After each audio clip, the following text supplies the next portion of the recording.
साताऱ्यात पावसाची जोरदार संततधार सुरू आहे आणि मोठ्या पावसाळी पर्यटनाचा आनंद घेण्यासाठी पर्यटक आता कास परिसरामध्ये दाखल झालेले आपल्याला पाहायला मिळतात. माझ्यासोबत काही पर्यटक आहेत, आपण त्यांच्याशी बातचीत करतोय. काकू, कसा आनंद लुटताय तुम्ही पावसाळी पर्यटनाचा? कासला येऊन कसं वाटतंय?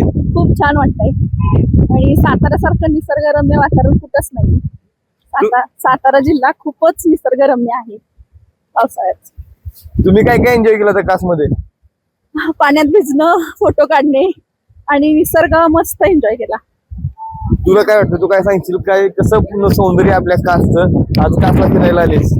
साताऱ्याला उगाच स्वर्ग म्हणत नाहीत, हे तुम्हाला अनुभवायचं असेल तर तुम्ही एकदा नक्कीच सातारला या. आणि खूप छान धुकं पडलं, एकदम निसर्ग हिरवागार झालाय. तर हे फक्त मोबाईल मध्येच न बघता सगळ्या पर्यटकांनी इथे येऊन इथे व्हिजिट करावं अशी माझी इच्छा. आता तू फॅमिली सोबत आलीस का मित्रमैत्रिणीसोबत आलीस, आणि काय नक्की एन्जॉय केलाय संपूर्ण तुम्ही याच्यामध्ये?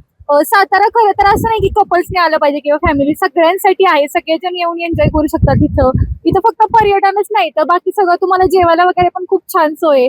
तर खरंच नक्की तुम्ही व्हिजिट करा आणि तुमच्या मित्रमैत्रिणींसोबत भरपूर आनंद घ्या. आमच्या या छोट्यांनी पण आनंद घेतला. आपण जर पाहिलं, या ठिकाणी संपूर्ण कुटुंबियांसोबत, मित्रमैत्रिणींसोबत या ठिकाणी कास परिसरामध्ये पर्यटनाचा आनंद लुटण्यासाठी आता पर्यटक कासमध्ये दाखल होऊ लागतो. ओंकार सोनवले, कास, सातारा.